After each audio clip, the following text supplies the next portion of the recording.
नाशिक ग्रामीण पोलिसांची मोठी कामगिरी। पंजाब राज्यातील विदेशी मद्यसाठा जप्त। बातमी नाशिक येथून। नाशिक ग्रामीण जिल्हा पोलीस अधीक्षक बाळासाहेब पाटील यांच्या आदेशानुसार आगामी निवडणुकांच्या पार्श्वभूमीवर जिल्ह्याचे सीमावर्ती भागातून मद्याची अवैधरित्या होणारी तस्करी रोखण्यासाठी कारवाई करण्यात येत आहे।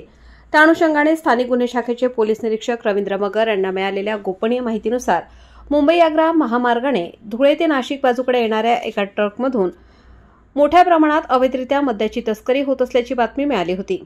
त्यानुसार स्थानिक गुन्हे शाखेच्या पथकातील अधिकारी व अंमलदारांनी मुंबई-आग्रा महामार्गावर पाचोरे वणी शिवारात मध्यरात्रीच्या सुमारास वाहन तपासणीस सापळा रचून महाराष्ट्र राज्यात विक्रीस प्रतिबंधित तसेच पंजाब राज्य निर्मित व केवळ पंजाब राज्यात विक्रीकरिता असलेला 90 ml विस्कीचे 123 बॉक्स किंमत रुपये 11,07,800, SML कंपनीचा टेम्पो MH15 EG 9699 किंमत रुपये 19,07,000 जप्त केला आहे।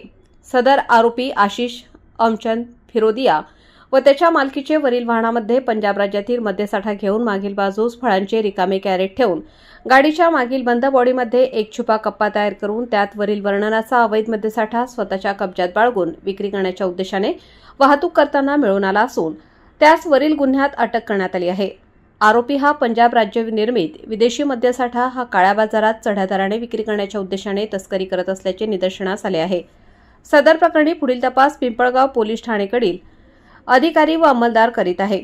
सदर आरोपी आशिष फिरोदिया हा महातस्करी करणारा सराईत गुन्हेगार असून त्याच्यावर यापूर्वी नाशिक शहर व नाशिक ग्रामीण हद्दीतील पोलीस ठाण्यांमध्ये दरोडा व दारूबंदी कायद्यान्वये एकूण 7 गुन्हे दाखल आहेत। नाशिक ग्रामीण जिल्हा पोलीस अधीक्षक बाळासाहेब पाटील व अपर पोलीस अधीक्षक आदित्य मिरखेलकर यांच्या मार्गदर्शन व सूचनांप्रमाणे स्थानिक गुन्हे शाखेचे पोलीस निरीक्षक रवींद्र मगर, सुदर्शन बोडके, पोलीस अंमलदार विनोद टिळे, संदीप नागपुरे, सतीश खोटे, तांत्रिक विभागाचे हेमंत गिलबिले, प्रदीप बहिरम, नितीन गांगुर्डे यांच्या पथकाने सदरची कारवाई केली आहे। वृत्तसंकलन रफिक सय्यद।